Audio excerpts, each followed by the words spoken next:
ना alcohol poisoning start कर गई हूँ तो सबसे पहले ना जो है इसके मेटाबॉलिज्म की सिर्फ 2-3 बातें जो याद करने वाली हैं वो ये है कि एब्जॉर्प्शन जो है, एब्जॉर्प्शन जैसे हमने फार्मा में पढ़ा था किसी ड्रग की एब्जॉर्प्शन, उसी तरह से ऑलमोस्ट इसके भी सारे फैक्टर्स हैं कि कंसनट्रेशन ऑफ अल्कोहल है, फिर प्रेजेंस और absence of food in the stomach, condition of stomach warm, weight of drinking जो है, कितनी इंजेस्टेड डोज कितनी है, इसी तरह और क्वान्टिटी ऑफ अल्कोहल इंजेस्टेड मतलब वो डोज जो है, और एज मतलब पर्सन रिलेटेड फैक्टर्स जैसे हमने फार्मा में ड्रग्स के पढ़े थे तो वो है वेट ऑफ द पर्सन है, डेवलपमेंट ऑफ टॉलरेंस, ये सारा ऑलमोस्ट वैसे ही है। ठीक है, तो ये अब्जॉर्प्शन है पहली बात इसमें जो मेटाबॉलिज्म है। उसके बाद जो है कंसनट्रेशन ब्लड में रीचेज आ maximum in about 45 to 90 minutes after injection, और डिफरेंट जो ऑर्गन्स है उसमें कितनी कंसनट्रेशन है ये बताई हुई है, एक नज़र देख लेना बस। उसके बाद जो मेटाबॉलिज्म है, मेटाबॉलिज्म 90% जो है अल्कोहल जो है ऑक्सीडाइज इन द लिवर, और बाकी जो 10% जो है ना that is excreted by kidneys. अच्छा, अब जो है यहाँ पे थोड़ा सा ये बताया हुआ है कि जो ग्लोमेरुलर फिल्ट्रेट है उसकी कंसनट्रेशन जो है प्लाज्मा कंसनट्रेशन के इक्वल होती है, तो इसीलिए वो हम उससे असेस कर सकते हैं कि प्लाज्मा में इसकी अल्कोहल की कंसनट्रेशन कितनी है। लेकिन उसके लिए ये है कि यूरिनरी ब्लैडर में पहले से भी यूरिन प्रेजेंट होती है, तो इसलिए सबसे पहले हम यूरिनरी ब्लैडर को एम्प्टी कराते हैं। उसके बाद 30 to 60 मिनट आफ्टर दैट हम एक कनेक्शन सैंपल की करते हैं, तो वो जो है वो उससे हम असेस कर लेते हैं कि कितना जो है urine in the blood present है बाय दैट ग्लोमेरुलर फिल्ट्रेट। अब ये हो गया। उसके बाद जो है कि अब जो अल्कोहल पॉइजनिंग है वो सही वाले में स्टार्ट कर गए। अब जो अल्कोहल है ना that depress the CNS in descending order from cortex to medulla. अब जिस तरह हमने ओपियोइड पॉइजनिंग थी उसकी स्टेजेस की हैं, इसी तरह अल्कोहल की 3 स्टेजेस हैं, stage of excitement, stage of incoordination and stage of narcosis. Opioid में यहाँ पे जो है स्टेज जो है वो है स्टूपर की स्टेज थी, लेकिन यहाँ पे है इनकोऑर्डिनेशन। स्टेज ऑफ एक्साइटमेंट जो है ना ये होती है जब ब्लड अल्कोहल है 30 to 100 मिलीग्राम उसकी कंसनट्रेशन हो ब्लड में, और स्टेज ऑफ इनकोऑर्डिनेशन जो है 100 to 300, और नार्कोसिस में जो है अबव 300। अच्छा, अब जो एक्साइटमेंट है ना इसमें क्या होता है कि हमारे पास कॉर्टेक्स की इनहिबिशन हो गई है, इमोशंस जो है बहुत ज़्यादा, और जो है पेशेंट बहुत ज़्यादा बात करता है, इसके अलावा वो बहुत जल्दी हाइपर एक्साइटेबल उसकी जो वो स्टेट में चला जाता है। उसके बाद जो है कि स्टेज ऑफ इनकोऑर्डिनेशन है, इसमें जो है मोटर सेंटर जो है उसकी इनहिबिशन हो गई है, और इसकी जो है ना हमने हमारा एक जनरल कॉन्सेप्ट है ड्रिंकिंग के बारे में, ये वो कॉन्सेप्ट है कि यहाँ पे वो वाले साइंस मैनिफेस्ट होते हैं जो हमारे जनरल हैं, कि जैसे एटेक्सिया है, स्लर्ड स्पीच है, कि यहाँ पे क्राइम्स ज़्यादा होते हैं उसमें, और incoordination of thought, speech and action, वो बोलता कुछ है करता कुछ है, इस तरह की उसकी सिचुएशन होती है। इसके अलावा नोजिया, वॉमिटिंग एंड डायलेटेड प्यूपिल। उसके बाद है स्टेज ऑफ नार्कोसिस। ठीक है, तो इसमें जो स्टेज ऑफ नार्कोसिस है इसमें हमारे पास ओवर 300 मिलीग्राम ब्लड की में कंसनट्रेशन होती है इसकी, और ये मेडुला को डिप्रेस करता है। अब medulla is involve in sleep, इस तरह के जो है रेस्पिरेशन वगैरह, तो वो पेशेंट डीप स्लीप में चला जाता है and response only to strong stimuli. अब जो है हम पिंचिंग और फेस इस तरह से करेंगे तो फिर जो है वो रिस्पॉन्ड करेगा, और इसको हम कहते हैं मैकेवन साइंस। उसके जो प्यूपिल्स है थोड़ा सा जल्दी से कंस्ट्रिक्ट करेंगे, फिर से डायलेट हो जाएंगे, दिस इज़ मैकेवन साइन। अब जो डेथ है, डेथ कार्डिक कॉज से भी हो सकती है, पैरालिसिस ऑफ रेस्पिरेटरी मसल्स हो सकती है, पल्मोनरी एडिमा भी हो सकता है, और इसके अलावा हेडेक एंड हैंग ओवर, ये सारे जो साइंस एंड सिम्टम्स आ गए इसके अल्कोहल पॉइजनिंग के। ये एक्यूट अल्कोहल पॉइजनिंग की बात कर रही हूँ। अच्छा, अब जो है फेटल डोज जो है वो है हमारे पास ग्रेटर देन और इक्वल टू 0.35%, मतलब 350 मिलीग्राम, और fatal period is 12 to 24 hours. अब जो ट्रीटमेंट है ना, ट्रीटमेंट में एक बात याद रखना ज़्यादा इंपॉर्टेंट है कि जो है ये अल्कोहल जो है ग्लूकोज के मेटाबॉलिज्म को रोक देती है।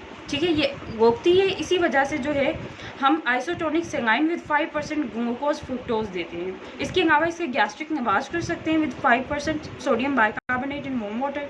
और इसके अलावा जो है ना हमारे पास ब्रेन में क्या मैनिफेस्टेशंस आती हैं इसकी, कि सेरिब्रल एडिमा होता है। अगर ब्रेन एडिमेटस है, इंट्राक्रेनियल प्रेशर इंक्रीज कर जाता है उसमें, तो उसमें भी हम सेलाइन पर्जिस के साथ हाइपरटोनिक ग्लूकोज सोल्यूशन दे सकते हैं। इसके अलावा जो है रेस्पिरेटरी मसल्स का पैरालिसिस है, उसके लिए आर्टिफिशियल रेस्पिरेशन, और पेशेंट को वार्म रखा जाता है।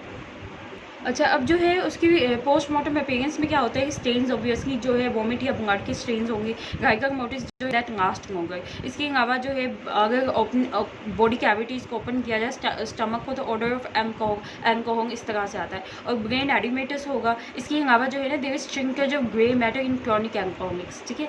इसके अलावा जो है अगर एट द टाइम जो है इंजरी कोई होती है तो फिर जो है ब्रेन ब्लड क्लॉट हो जाता है, और उस ये जो ब्रेन ब्लड क्लॉट है इसे हम एनालाइज कर सकते हैं कि उस टाइम कितनी ज़्यादा एंकोहोंग इंटॉक्सिकेशन थी, और विट्रस एनालिसिस से भी ये पता चल सकता है। अच्छा, अब जो है अगर सडन अनएक्सपेक्टेड डेथ है ड्यू टू दिस एंकोहोंग, तो उसमें हमारे पास क्या क्या जो पीएम चेंजेस आती हैं वो ये है कि एडीमा ऑफ नेरेंक्स होगा। कैफे कोरोनरी जो है ना, कैफे कोरोनरी होता है कि obstruction of larynx due to the food boluses. इसके अलावा फैटी लीवर है, एक्यूट हेमरेजिक पैंक्रियाटाइटिस है। तो ये इससे थोड़ा सा जो फैटी लीवर है वो पैंक्रियाटाइटिस वगैरह है, ये थोड़ा सा लीवर की तरफ वो बाकी मैनिफेस्टेशन है। इसके अलावा जो स्टमक है, स्टमक में थोड़ी सी चेंजेस आएंगी, और इंटेस्टाइन जो है इसमें सिर्फ जो है हमारे पास थोड़ा सा इन्फ्लेमेशन इस तरह होगा। अब जो सैंपल्स हम लेते हैं उसके लिए विट्रस फ्लूइड लेते हैं, CSF, blood from peripheral when ले सकते हैं। और मेडिको लीगल ये कि कॉमन है एडिक्शन वगैरह, इस वजह से बस मेडिको लीगल इंपॉर्टेंस इतनी इम्पोर्टेंट नहीं है। अब जो है कि क्रोनिक पॉइजनिंग जो है, क्रोनिक पॉइजनिंग में क्या होता है, there is deterioration of physical, mental, moral health. अब जो फिजिकल है, फिजिकल में हमारे पास क्या होगा कि एनोरेक्सिया है, उसको पेशेंट को एनोरेक्सिया है, तो फिर एनोरेक्सिया है तो वेस्टिंग भी होगी, एमेसिएशन होगी, गैस्ट्रोएंटेराइटिस है, cirrhosis obviously, peripheral neuritis, neuropathies, peripheral neuropathies होती है इसमें। और मोरल में यही होगा कि क्राइम टू गेट एल्कोहल, और मेंटल में जो है डिमेंशिया है।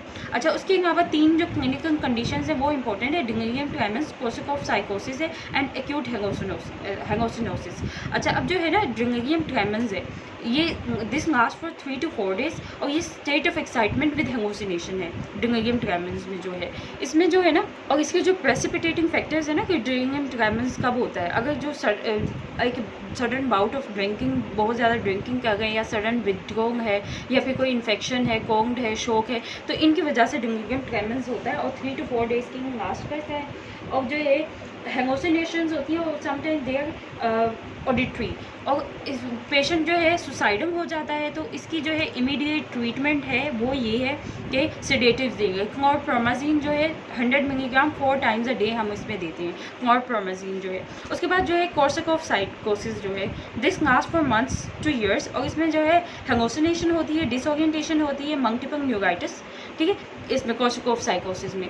इसके अलावा जो है कोर्साकॉफ साइकोसिस में हमारे पास जो है क्या होता है कि जो पेशेंट है उसको डिमेंशिया, इस तरह से रिसेंट मेमोरी वगैरह का लॉस होता है, एमनीजिया वगैरह, तो वो क्या करता है, एमनीजिया वगैरह जब होगा तो वो है कि सेल्फ फैब्रिकेट करता है स्टोरीज़ को, तो उसको हम कहते हैं कॉन्फैब्युलेशन की स्टेट होगी। ये कोर्साकॉफ साइकोसिस है। फिर एक्यूट हेंगोसिनोसिस में भी यही है कि हेंगोसिनेशंस होंगी, और जो ये पेशेंट भी सुसाइडल होता है, और इसकी ट्रीटमेंट भी डिलीरियम ट्रेमेंस की तरह ही होती है।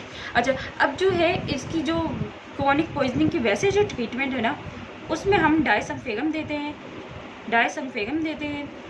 और इसके अलावा जो है अच्छा, तो इसकी ट्रीटमेंट डायसल्फेरम 0.5 ग्राम डेली दे सकते हैं। इसके अलावा जो है टेम्पोसिन दे सकते हैं 50 मिलीग्राम जो है, ये जो है ये है कैल्शियम कार्बामाइड सिट्रेटेड टेम्पोसिन जो है। इसके बाद जो पीएम अपेयरेंस है यही है कि फैटी चेंज है लीवर में, हार्ट में, कार्डियोमायोपैथी है, न्यूराइटिस, न्यूरोपैथीज, ये सारी जो है इसकी पोस्टमार्टम क्रोनिक पॉइजनिंग की है। तो क्रोनिक पॉइजनिंग में हमारे पास ये थे सिम्टम्स के फिजिकल, मोरल, मेंटल, डिलीरियम ट्रेमेंस था, कोर्साकॉफ साइकोसिस, एक्यूट हेलुसिनोसिस था, और ये जो है ये मेडिकल इमरजेंसी होता है, ये भी डिलीरियम ट्रेमेंस भी इमरजेंसी ही होता है। अच्छा, उसके बाद जो है हमने कहा कि क्लोरप्रोमाज़िन देते हैं डिलीरियम ट्रेमेंस में। इसके अलावा जो ट्रीटमेंट फॉर क्रोनिक पॉइजनिंग है उसमें हमारे पास डायसल्फेरम है एंड टेम्पोसिन है, और पोस्टमार्टम यही है कि fatty changes in different organs, बस ये है एल्कोहल पॉइजनिंग।